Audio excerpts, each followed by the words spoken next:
भौतिक विज्ञान का अध्ययन करेंगे, जिसमें हमारा भौतिक विज्ञान कुल 100 अंक का पेपर होता है।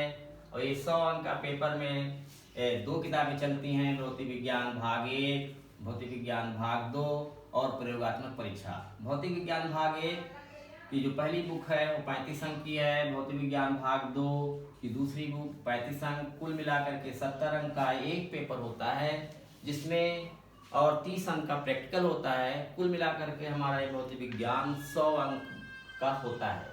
इस प्रकार हम आज भौतिक विज्ञान भाग 1 के पहले चैप्टर का अध्ययन करेंगे।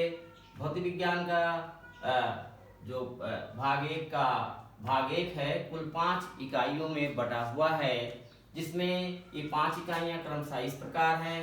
पहली इकाई स्थिर विद्युत की, जो कि 8 अंक की है।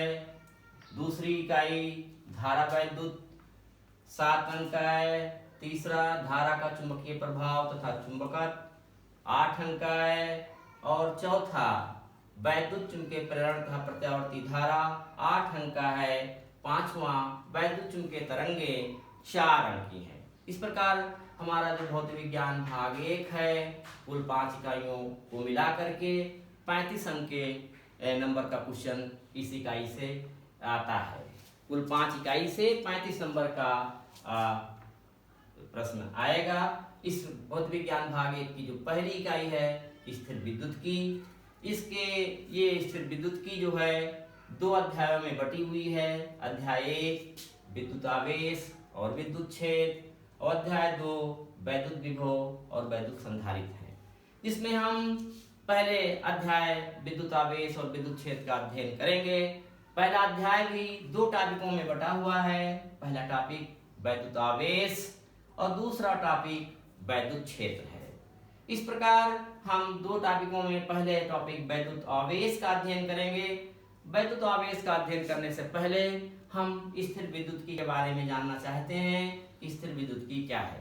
स्थिर विद्युत की पढ़ने से पहले हम भौतिक विज्ञान जानना चाहेंगे। भौतिक विज्ञान क्या है? भौतिक विज्ञान की वह शाखा है जिसमें हम प्रकृति के रहस्यों, प्रकृति में छुपे हुए रहस्यों और उनसे संबंधित समस्याओं का अध्ययन करते हैं।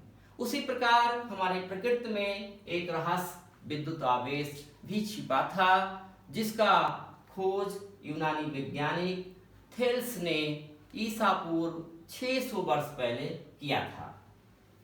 और उस विद्युत आवेश का अध्ययन भौतिक विज्ञान की जिस शाखा में हम करते हैं उसको हम स्थिर विद्युत की कहते हैं।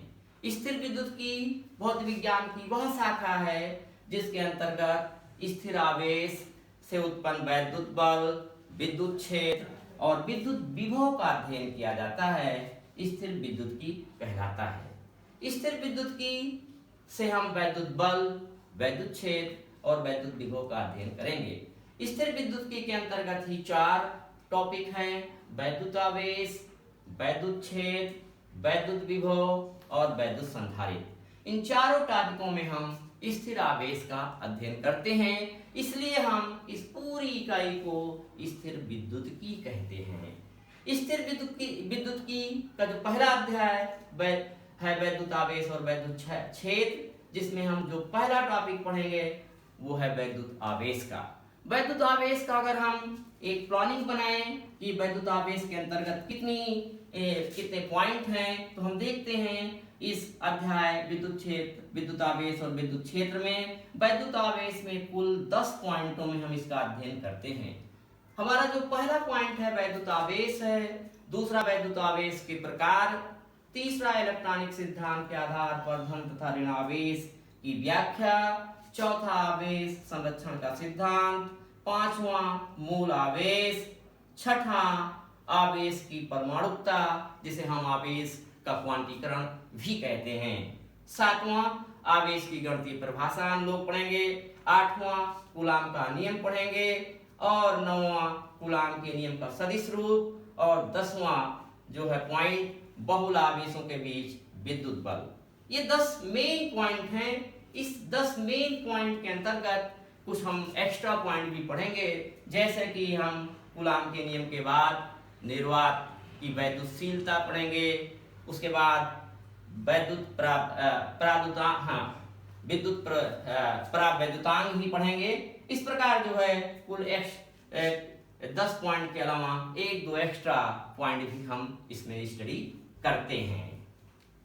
पहले अध्याय जो हमारा विद्युत आवेश और विद्युत क्षेत्र है, उसकी पहली हेडिंग विद्युत आवेश है, जिसे हम इलेक्ट्रिक चार्ज कहते हैं। इलेक्ट्रिक विद्युत आवेश का अध्ययन सर्वप्रथम यूनानी वैज्ञानिक थेल्स ने ईसा पूर्व 600 वर्ष पहले किया था। उन्होंने सर्वप्रथम अंबर नामक पदार्थ को ऊन से रगड़ने के पश्चात देखा कि अंबर नामक पदार्थ के अंदर छोटी छोटी वस्तुएं, हल्की वस्तुएं जैसे कागज के टुकड़े, तिनके आदि को अपनी ओर आकर्षित करने का गुण उत्पन्न हो जाता है। ऐसे पदार्थ जो हल्के कागज के टुकड़े, तिनके इत्यादि को अपनी ओर आकर्षित करते हैं वैद्युतमय पदार्थ कहलाते हैं और उसके इस गुण को विद्युत आवेश कहते हैं। और जिसके कारण ये गुण उत्पन्न होता है उसे हम वैद्युत या इलेक्ट्रिसिटी कहते हैं। तो सर्वप्रथम विद्युत आवेश का अध्ययन यूनानी दार्शनिक थेल्स ने किया। थेल्स के बाद सन 1600 ईस्वी में दूसरे वैज्ञानिक जिनका नाम डॉक्टर गिलबर्ट था, इंग्लैंड के वैज्ञानिक थे, इन्होंने बताया कि सिर्फ अंबर को ऊन से रगड़ने पर ही ऐसे गुण उत्पन्न नहीं होते, बल्कि अगर हम कांच की छड़ को रेशम से रगड़ दें या अमनूस की छड़ को बिल्ली की खाल से रगड़ें, तब भी कांच की छड़ के अंतर्गत और आबनूस के छड़ में भी हल्की कागज के टुकड़े, तिनके इत्यादि को अपनी ओर आकर्षित करने का गुण उत्पन्न होता है। जो ये गुण उत्पन्न होता है उस गुण को ही हम वैद्युत आवेश कहते हैं। और ऐसे पदार्थ जिनके अंदर ये गुण होता है वो विद्युतमय पदार्थ कहलाते हैं। इस प्रकार सबसे पहला हमारा विद्युतमय पदार्थ अंबर था। अंबर के बाद जिसकी खोज 600 वर्ष ईसा पूर्व 600 वर्ष पहले यूनानी दार्शनिक थेल्स ने किया था। उसके बाद सन 1600 ईस्वी में डॉक्टर गिलबर्ट ने बताया कि सिर्फ अंबर ही नहीं है बल्कि कांच की छड़ भी है, आबनूस की भी छड़ है और भी कई हैं जैसे गंधक है, लॉक है। इनको भी अगर हम रगड़ते हैं तो रगड़ने के पश्चात इनके अंदर भी कागज के टुकड़े, तिनके इत्यादि को आकर्षित करने का गुण उत्पन्न हो जाता है। इसी गुण को ही हम विद्युत आवेश कहते हैं। इस प्रकार जो स्थिर विद्युत की है उसमें हम स्थिर आवेश का अध्ययन करते हैं। यही स्थिर आवेश ही जो कि हल्की वस्तुएं, कागज के टुकड़े इत्यादि को अपनी ओर आकर्षित करता है। इसके बाद ये आवेश अकेला नहीं है, आवेश को भी हम दो प्रकार से बांट सकते हैं। क्योंकि हम देखते हैं कि जब कांच की छड़ को रेशम से रगड़ते हैं या अबनूस की छड़ को बिल्ली की खाल से रगड़ते हैं तो रगड़ने के बाद अगर हम कांच की छड़ को अबनूस की छड़ के पास लाते हैं तो ये दोनों छड़ें एक दूसरे की ओर आकर्षित हो जाती हैं। इससे ये निष्कर्ष निकलता है कि कांच की छड़ और अबनूस की छड़ पर विपरीत प्रकार के आवेश हैं। सजातीय आवेश नहीं है, अलग अलग प्रकार के आवेश हैं।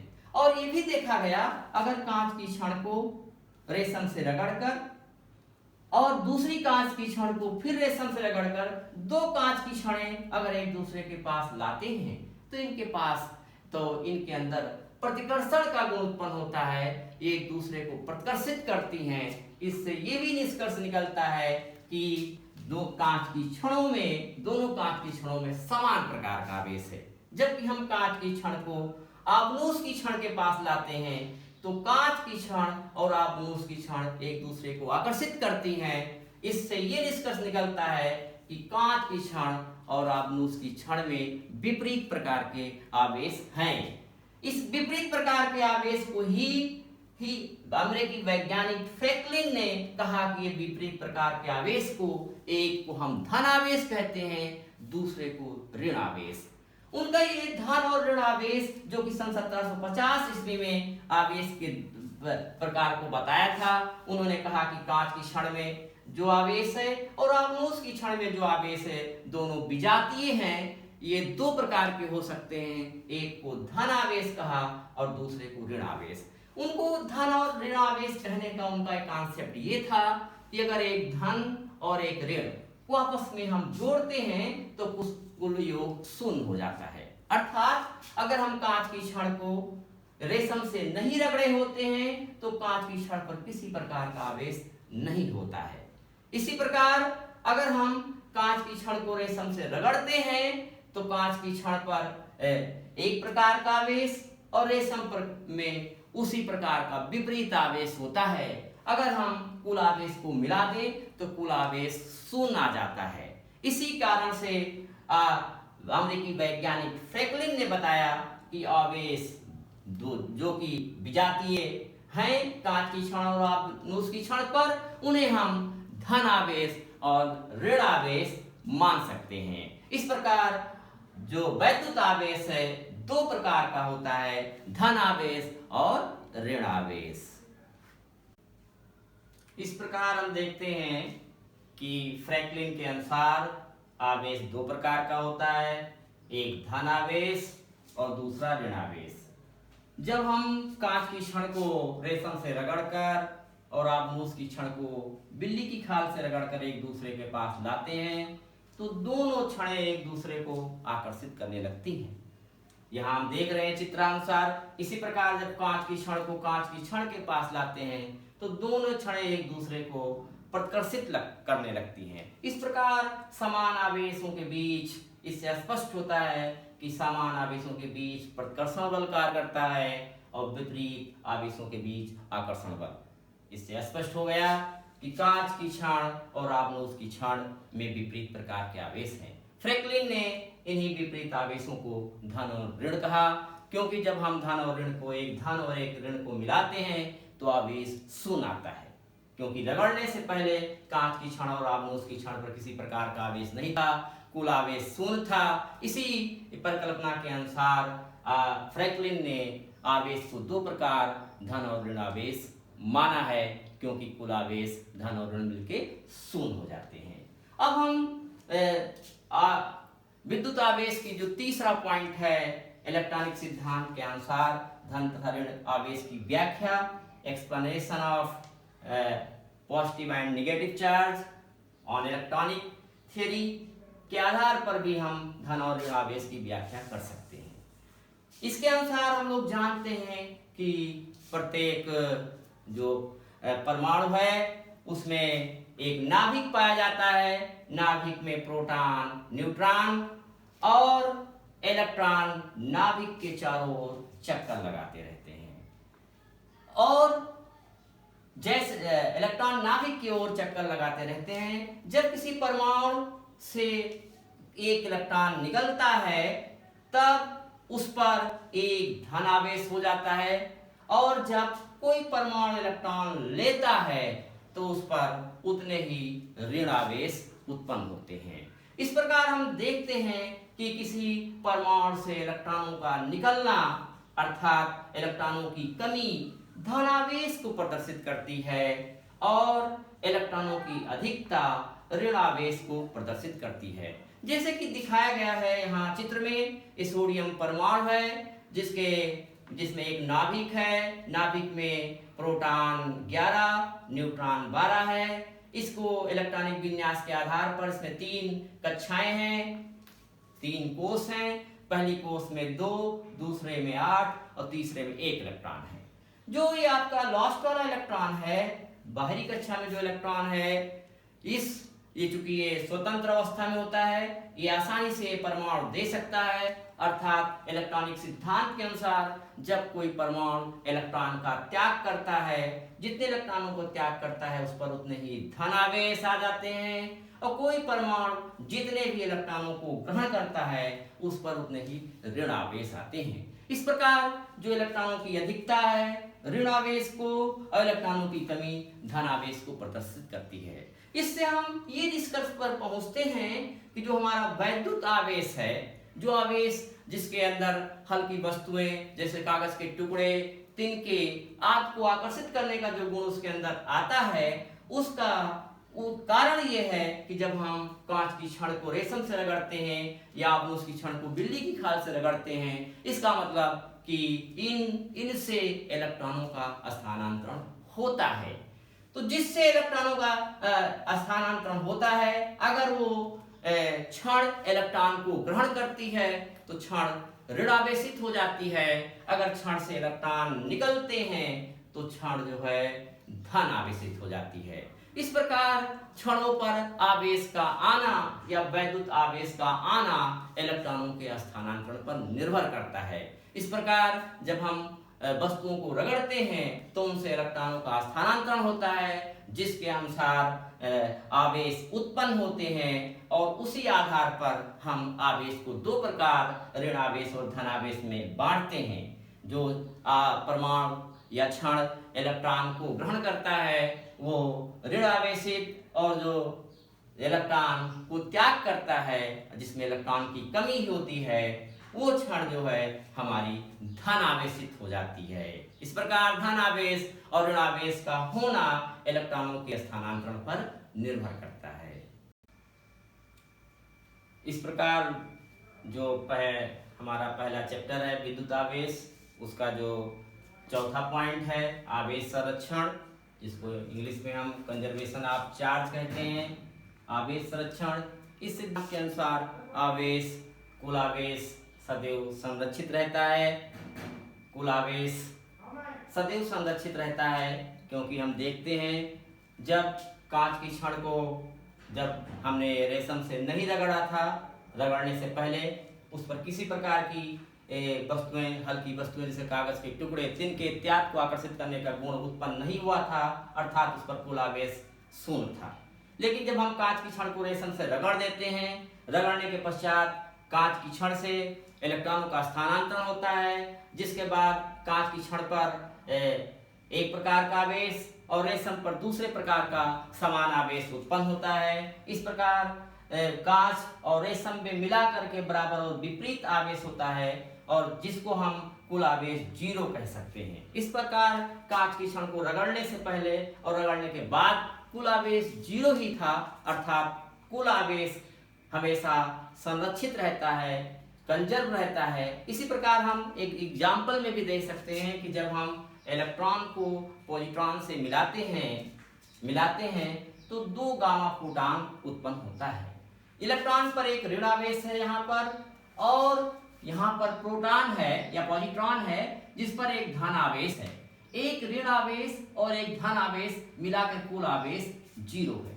इसी प्रकार जब इससे दो गामा फोटॉन पैदा होते हैं, गामा फोटॉन चूंकि गामा विद्युत उदासीन होता है, इस पर किसी प्रकार का आवेश नहीं पाया जाता है, इस प्रकार इस पर भी जो है कुल आवेश जीरो है। इस प्रकार इलेक्ट्रॉन पॉजिट्रॉन इनके मिलने से कुल आवेश जीरो होता है। इसमें पहले भी आवेश जीरो था और बाद में भी जीरो आवेश है। इस प्रकार कुल आवेश सदैव संरक्षित रहता है। इसे हम आवेश संरक्षण का सिद्धांत कहते हैं। इसके बाद हमारा वैद्युत आवेश की पांचवी हेडिंग है मूल आवेश, जिसको हम एलिमेंट्री चार्ज कहते हैं। इसमें इसके परिभाषा बहुत आसान है, किसी भी तत्व या परमाणु पर पाए जाने वाले आवेश की कम से कम मात्रा को मूल आवेश कहते हैं। इसे हम ई से प्रदर्शित करते हैं, क्योंकि इसका इंग्लिश नेम एलिमेंट्री चार्ज है, इसलिए हम इसे ई से प्रदर्शित करते हैं। ये पाए जाने वाली आवेश की कम से कम मात्रा है, जिसकी कुल वैल्यू 1.6 × 10⁻⁻19 कूलाम होती है। एलिमेंट्री चार्ज मूल आवेश। अब ये मूल आवेश भी दो प्रकार का होता है, क्योंकि हम जानते हैं आवेश दो प्रकार का होता है, एक धन और ऋण।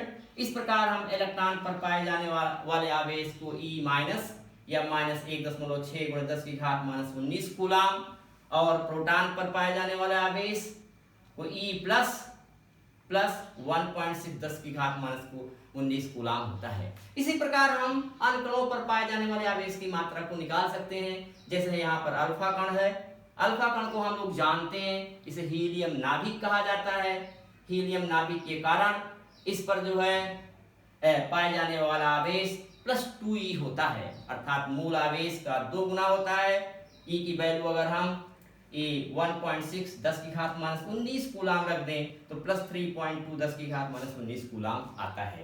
तो जो ये अल्फा कण है ये हीलियम नाभिक है। हमें मालूम है कि हीलियम का फार्मूला 2He4 होता है। अगर उससे हम 2 इलेक्ट्रॉन बाहर निकाल दें तो हीलियम नाभिक बन जाएगा, और हीलियम नाभिक बनने के कारण अल्फा कण पर 2 इलेक्ट्रॉन निकलते हैं। अल्फा कण अगर हीलियम से 2 कण निकलते हैं तो हीलियम नाभिक बनता है, जिसे हम अल्फा कण कहते हैं। इस प्रकार हीलियम नाभिक में 2 प्रोटॉन होते हैं, इसलिए इसी कारण से अल्फा कण पर प्लस 2e आवेश होता है और कुल आवेश 3.2 10 की घात माइनस 19 कूलाम होता है। तो विद्युत आवेश का हम लोगों ने अभी स्टडी किया, और विद्युत आवेश की ये हमारी दूसरा ये पॉइंट आवेश की परमाणुकता है, जिसे हम आवेश का क्वांटीकरण भी कहते हैं, जिसे इंग्लिश में क्वांटाइजेशन ऑफ चार्ज बोलते हैं। ये आवेश की परमाणुकता क्या है? किसी तत्व या परमाणु पर पाए जाने वाली आवेश की कुल मात्रा मूल आवेश का पूर्ण गुणज होती है। हम देखते क्या है कि कोई भी तत्व ले लें या कोई भी परमाणु ले लें, उस पर जितना भी आवेश पाया जाएगा वो कुल आवेश जो है मूल आवेश का पूर्ण गुणज होगा। अर्थात हमको मूल आवेश E को उस पर पाए जाने वाले इलेक्ट्रॉन या पूर्णांकों की संख्या से गुणा करना पड़ेगा, तब जाकर के कुल आवेश मिलता है। अर्थात तत्व या परमाणु पर पाया जाने वाला जो कुल आवेश होगा E 2E 3E 4E dot dot any आवेश हो सकता है, तथा आवेश का कोई भिन्नात्मक मान संभव नहीं है। अर्थात कभी भी आवेश E/2 E/4 ऐसा आवेश तत्व या परमाणु पर नहीं हो सकता है। अर्थात आवेश पर केवल E 2E 3E 4E आवेश या एनी आवेश हो सकता है, जहां पर एनी n जो है पूर्णांक या इलेक्ट्रॉनों की संख्या है। किसी भी पूर्णांक संख्या से अगर हम मूल आवेश E को गुणा करेंगे तो तत्व या परमाणु पर कुल आवेश मिल जाएगा। इसी को हम आवेश का क्वांटीकरण या आवेश की परमाणुकता कहते हैं। अर्थात आवेश को किसी भी तत्व या परमाणु पर अगर हमें आवेश की मात्रा निकालनी है तो निकलेगा कैसे? उसको मूल आवेश को हमें उसके पूर्णांक या इलेक्ट्रॉनों की संख्या से गुणा करना पड़ेगा। ये अर्थात हम कुल आवेश हमेशा इस फार्मूले से निकाल सकते हैं, Q बराबर Ne, जहां पर n कोई पूर्णांक है और E हमारा मूल आवेश है। पूर्णांक का मतलब सेंस इलेक्ट्रॉनों की संख्या से है, और जब हम मूल आवेश जिसकी वैल्यू हम लोग पढ़ चुके हैं, मूल आवेश किसी तत्व या परमाणु पर पाई जाने वाली सबसे कम मात्रा होती है, जिसकी वैल्यू 1.6 10 की घात माइनस 19 कूलाम होती है मूल आवेश की वैल्यू। अगर इस मूल आवेश को हम इलेक्ट्रॉनों की संख्या से गुणा कर देंगे तब हमें उस पर कुल आवेश का मान निकल आएगा। जैसे अब हम लोग आते हैं इस चैप्टर का पहला एक न्यूमेरिकल लगाते हैं। जैसे यहाँ प्रश्न हमने ये लिखा हुआ है, किसी परमाणु में 1500 इलेक्ट्रॉनों की कमी हो रही है, उस पर पाए जाने वाले आवेश की मात्रा और प्रकृति ज्ञात कीजिए। ये प्रश्न है। तो किसी परमाणु में 1500 इलेक्ट्रॉनों की कमी हो रही है, यहाँ से हम इसको आसानी से यहाँ हल लिखेंगे। देखेंगे प्रश्न में हमारे क्या दिया हुआ है। जैसे पहला दिया है 1500 इलेक्ट्रॉनों की कमी, तो हम लिख देते हैं इलेक्ट्रॉनों की संख्या n बराबर 1500। तो उस पर पाए जाने वाले आवेश की मात्रा निकालनी है। आवेश Q निकालना है। Q कब निकलेगा? जब हमको E मालूम हो, क्योंकि ऑलरेडी हम जानते हैं E मूल आवेश है, जिसकी वैल्यू 1.6 10 की घात माइनस 19 कूलाम होती है। तो हम ये फार्मूला लगा देते हैं। आवेश Q बराबर Ne, n की वैल्यू 1500 रख देते हैं, इलेक्ट्रॉनों की संख्या। E मूल आवेश 1.6 10 घात माइनस 19 कूलाम रख देते हैं। दोनों को गुणा कर देते हैं तो 2400.0 10 की घात माइनस 19 कूलाम आता है। इस दशमलव को हम 3 अंक यहाँ शिफ्ट कर लेते हैं। जब इसको हम यहाँ से 3 अंक शिफ्ट करते हैं तो 2.4 आ जाएगा। क्योंकि 3 अंक यहाँ शिफ्ट किए हैं, इसलिए हम 10 घात यहाँ माइनस 19 में प्लस 3 जोड़ देते हैं, और इस तरह 2.4 10 की घात माइनस 6 कूलाम माइनस 16 2.4 गुणे 10 घात माइनस 16 कूलाम का आवेश हमारे उस परमाणु पर पाया जाता है। यहाँ पर हम प्लस लगा देते हैं, क्योंकि यहाँ पर हम इस न्यूमेरिकल में देखते हैं कि उसकी प्रकृति भी निकालना है, नेचर भी निकालना है। अर्थात जो आवेश है कैसा है, वो आवेश धन है या ऋण है। तो हम यहाँ पर एक धनावेश लगाते हैं। धनावेश लगाने का कारण क्या है, उसको कैसे हम पता लगाएंगे, क्योंकि इलेक्ट्रॉनों की कमी हो रही है। क्योंकि हम पढ़ चुके हैं आवेश के प्रकार में, हमने बताया है कि आवेश दो प्रकार के होते हैं, धन और ऋण आवेश। और फिर उसके बाद उसका हमने इलेक्ट्रॉनिक सिद्धांत पढ़ा था कि अगर किसी तत्व या परमाणु से इलेक्ट्रॉन निकलता है, अर्थात उसमें इलेक्ट्रॉनों की कमी होती है, तो वह परमाणु धन आवेशित हो जाता है। क्योंकि इस न्यूमेरिकल में ऑलरेडी बताया गया है कि 1500 इलेक्ट्रॉनों की कमी हो रही है, इलेक्ट्रॉनों की कमी हो रही है, अर्थात उस परमाणु से इलेक्ट्रॉन निकल रहे हैं, और अगर निकल रहे हैं तो उस परमाणु पर धनावेश होगा। इसी कारण से हम यहाँ पर धनावेश लगा देते हैं। इस प्रकार आवेश की मात्रा 2.4 10⁻16 कूलाम आती है, और उसका जो प्रकृति होती है, प्लस होती है, धन होती है, वो कैसे हम पता लगाते हैं, इलेक्ट्रॉनों की कमी को देख करके उसको निकाल लेते हैं। विद्युत आवेश की गणितीय परिभाषा, ये हमारा विद्युत आवेश की 7वां पॉइंट है। जिस प्रकार हम लोग विद्युत आवेश की भौतिकीय परिभाषा पढ़ चुके हैं, जैसा कि हम लोगों ने पढ़ा कि जब हम कांच की छड़ को रेशम से रगड़ते हैं, अंबर को ऊन से, या उसकी छड़ को बिल्ली की खाल से, तब इन पदार्थों के अंदर छोटी छोटी वस्तुएं जैसे कागज के टुकड़े, तिनके इत्यादि को आकर्षित करने का गुण उत्पन्न हो जाता है। इस गुण को ही हमने विद्युत आवेश कहते हैं। ये परिभाषा उसकी भौतिकी परिभाषा कहलाती है। लेकिन जो हम लोग यहाँ पर अध्ययन क्या करेंगे, विद्युत आवेश की गणितीय परिभाषा, अर्थात ये ऐसी परिभाषा होती है जो सूत्र पर बनी होती है, फार्मूले पर बनी होती है, उसे हम गणितीय परिभाषा कहते हैं। तो हम जानते हैं विद्युत आवेश विद्युत धारा गुणे समय के बराबर होता है। विद्युत आवेश को हम Q से प्रदर्शित करते हैं, विद्युत धारा को I से और समय को T से। इस प्रकार विद्युत आवेश Q बराबर IT, अर्थात हम कह सकते हैं कि किसी चालक में प्रवाहित धारा और समय के गुणनफल को विद्युत आवेश कहते हैं। तो ऐसी परिभाषा जो सूत्र से बनती है उसकी गणितीय परिभाषा कहलाती है। जो इसका सूत्र है आवेश का विद्युत धारा गुणे समय Q बराबर IT, अर्थात किसी चालक में प्रवाहित धारा और उसमें प्रवाहित धारा में लगे समय के गुणनफल को विद्युत आवेश कहते हैं। विद्युत आवेश Q बराबर IT, इसका मात्रक भी हम आसानी से निकाल सकते हैं।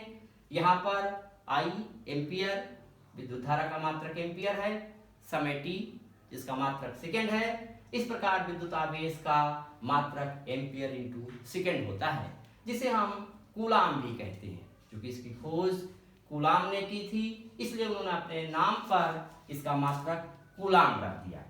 इसको हम MKS पद्धति में विद्युत आवेश का मात्रक कहते हैं। M metre, K kilogram, S second, A ampere, अर्थात MKSA metre, kilogram, second, ampere पद्धति में विद्युत आवेश का मात्रक एम्पियर इंटू सेकेंड या कूलाम होता है।